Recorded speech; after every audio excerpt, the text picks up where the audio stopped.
आज आपण 21व्या शतकात जगत आहोत। महिला या पुरुषांच्या खांद्याला खांदा देऊन सर्व क्षेत्रात आघाडीवरती आहेत। पण आजही समाजातील काही लोकांची मानसिकता अशी आहे की आमच्या वंशाला दिवाचा आहे। काही महिला तर लेबर टेबलवर असतानाच पहिला प्रश्न विचारतात, आम्हाला मुलगा झाला का मुलगी झाली?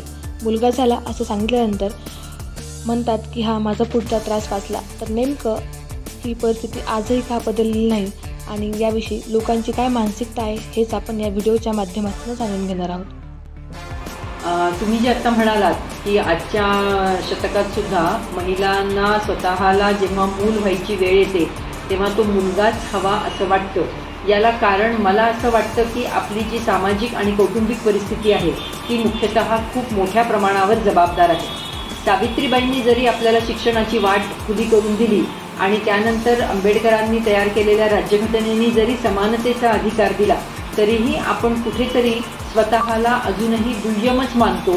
त्यामुळे महिलांवर हे जे कुटुंबाचं आणि समाजाचं प्रेशर असतं त्याच्यामध्ये गेल्या काही वर्षामध्ये गायनेकॉलॉजीची प्रॅक्टिस करत असताना जे लक्षात येतं की लेबर टेबलवर जिथे बाई प्रसूत होत असते आणि त्यावेळेला तिला खरं म्हणलं तर खूप त्रास होत असतो, खूप दुखत असतं, पण त्या ह्याच्यात सुद्धा जेव्हा बाळाचा आवाज ऐकायला येतो तेव्हा ही बाई मला प्रश्न विचारते की डॉक्टर मला मुलगा झाला आहे का मुलगी झाली आहे?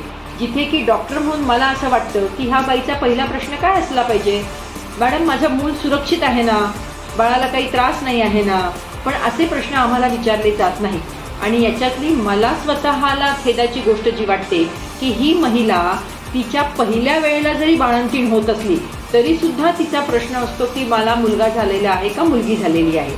तिच्या मनामध्ये काय तेव्हा भावना असतील असा मी जेव्हा विचार करते तेव्हा असं वाटतं की कदाचित पहिल्याच खेपेला आपल्याला मुलगा होऊन गेला तर आपण एका खूप मोठ्या कौटुंबिक दबावातून मोकळे होऊन जाऊ असं तिला वाटत असेल।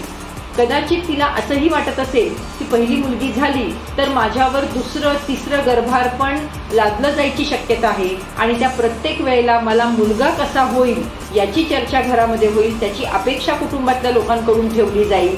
आणि जर कुटुंब समजूतदार नसेल तर कदाचित याच्यामधून जे काही गैरप्रकार उदयाला आलेले आहेत की गर्भलिंग निदान करणं आणि त्यातून मग गर्भपात करणं या सगळ्या प्रसंगाला तिला तोंड द्यावं लागेल का अशी एक कुठेतरी फार मोठी भीती तिच्या मनामध्ये असते आणि त्यातून ती आजही आपल्याला हा प्रश्न विचारताना दिसते।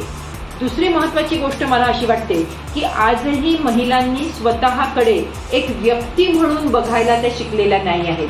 जेव्हा त्या पूर्णपणे स्वतंत्र विचार करायला लागतील त्याच वेळेला त्या स्वतःतल्या बाई असणं म्हणजे आपण काहीतरी कमीपणाची भावना त्यांच्या मनामध्ये जी आहे त्यातून त्या बाहेर पडतील आणि त्यानंतरच येणाऱ्या बाळाचं त्या अतिशय खुल्या मनाने आनंदाने स्वागत करू शकतात।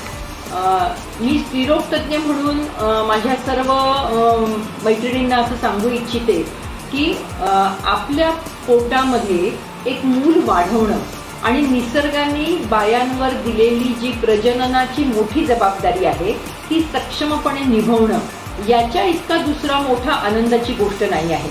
पण ही आनंदाच्या गोष्टीला तोंड देत असतानाच आपलं येणारं बाळ हे सुदृढ असावं एवढीच अपेक्षा आपण करावी। तो मुलगा का मुलगी या गुंत्यात आपण पडू नये असं मला वाटतं। तर सर्वांनी मुलगा आणि मुलगीमध्ये असा भेदभाव न करता दोघांनाही समान वागणूक द्यावी। Apurva Talnikar, News 18 local, Chhatrapati Sambhajinagar.